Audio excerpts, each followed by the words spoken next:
Hey guys, House Buying Rich here, local real estate investor. And I've been speaking with a lot of people lately about the home buying and selling process. And unfortunately, not many people really know how it works when it comes to dealing with an investor. So I've titled this video, Selecting a Home Buyer / Investor 101. Now this may seem obvious, but you want someone who's local. You want someone who knows the area. And why is this important? We're going to talk about that in detail here in a few minutes, but there are companies out there that just run your zip code and they shoot out an offer at you that's very unrealistic. It is not based on anything other than what a computer generated algorithm spits out. So you want somebody local, you want someone who knows the area they're buying in. Think about it. If you were 1,000 miles away buying a piece of property, could you make an educated guess about what it's worth? Sure you could.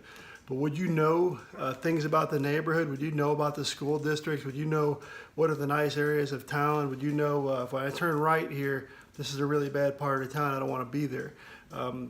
Would you know that the closest shopping is 15 minutes away? Would you know that restaurants are a half hour away? You wouldn't know any of that. You wouldn't know the good school districts. You wouldn't know what parts of town are desirable. My point is, I would be suspect if I was dealing with a company that made me an offer sight unseen.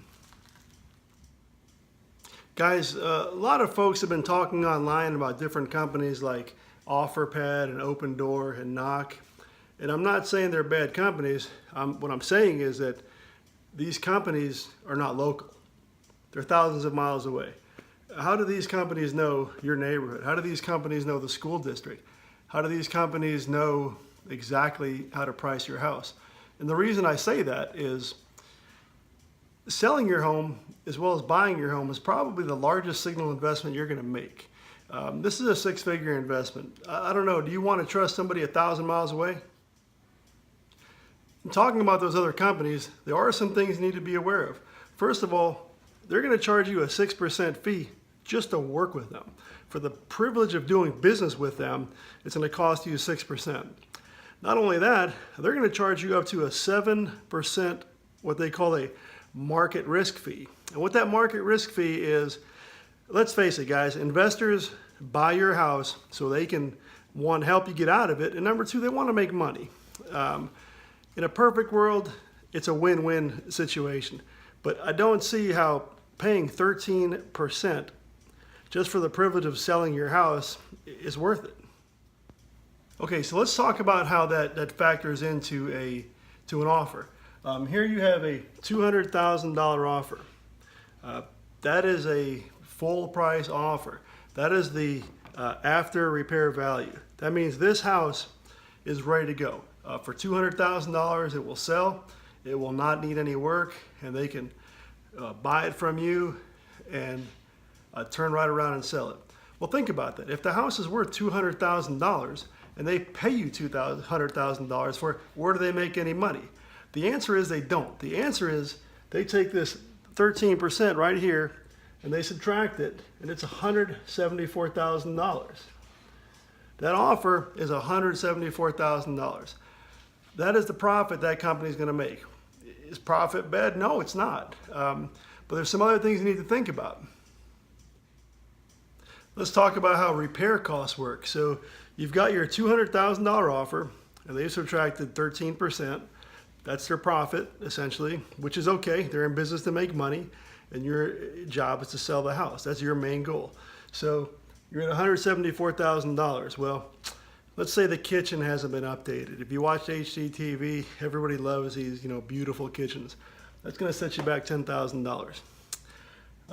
You know those bathrooms that you didn't update for 10 years because you figured, oh, I'll do it when I sell it, or maybe it'll come back in style? That doesn't happen. $10,000 minimum for two of them.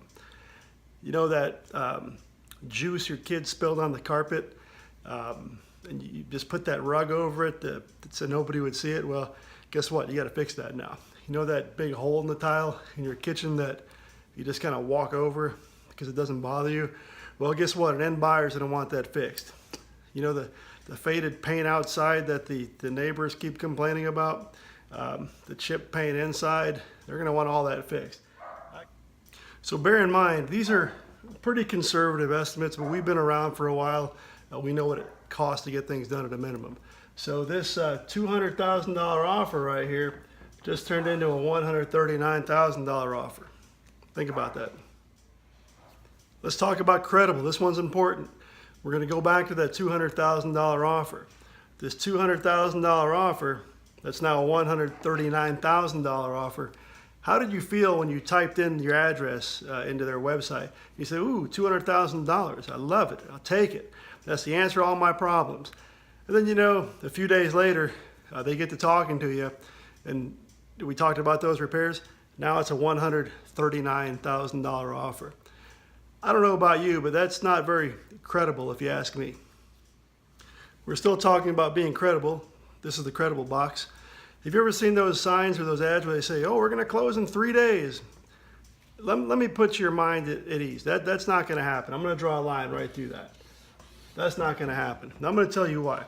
Remember I told you that this is, and you know, this is probably the single biggest investment decision you're going to make in your life? Of course it is. It's 6 figures. It's a lot of money. Anyone who does anything in real estate does what's called due diligence. That means they're going to run a title search. They're going to look for liens. They're going to do inspections. They're going to want to make sure that they're not getting stuck with a lemon. Just like when you bought the house, you had a home inspection. You did your due diligence. That goes both ways. In doing your due diligence, why don't you do this? How about you interview your buyer? Interview me. Ask me about my experience. Ask them about their experience in the local market. Ask them how many deals they've actually brought to close. Ask them how many deals where they offered $200,000 did they actually give you $200,000. I can tell you this, I'm local, I'm credible, I'm honest, and I'm realistic. I know the area.